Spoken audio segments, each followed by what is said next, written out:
దేవుడు ఏలియాను పిలుస్తాడు. ఏలియాను పిలిచి ఒక్క పూట భోజనం పెట్టి ఎన్ని రోజులు నడిపించాడు? 40 రోజులు పని నడిపిస్తాడు. నాకు ఎప్పుడు డౌట్ వస్తుంది, ఒక్క పూట భోజనం 40 రోజులు కడుపులో నిలబడుతుందా? నిలబడదు. ఆయన కడుపులోని ఆహారం కాదు 40 రోజులు నడిపించింది. మనం తినే ఆహారం ఏమైపోతుంటుంది తెలుసా? జీర్ణమైన తర్వాత అది ఒక శక్తి మాదిరి స్టోర్ అవుతుంటుంది, కొవ్వు రూపంలో స్టోర్ అవుతుంటుంది. ఈ రోజు నువ్వు తిని బాగా స్టోర్ చేసావు అనుకో, ఆ రోజు ఏదో ఒక రోజు నీకు ఆకలి అయ్యే టైంలో తినడానికి తిండి లేనప్పుడు స్టోర్లో ఉన్న ఈ కొవ్వు పదార్థాలు ఏమైపోతాయి? మళ్ళీ యూజ్ అవుతాయి.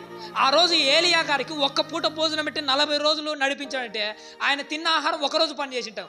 39 రోజులు నడవడానికి ఏ శక్తి ఉపయోగపడి ఉంటుందో తెలుసా? కేరీతు వాగు దగ్గర లోకమంతా పస్తులు పడుకున్నప్పుడు ప్రతిరోజు మాంసాన్ని పెట్టి మాంసకృతులతో ఎందుకు పోషించాడు? ఈరోజు తిని నీ శరీరంలో ఆ శక్తిని స్టోర్ చేసుకో.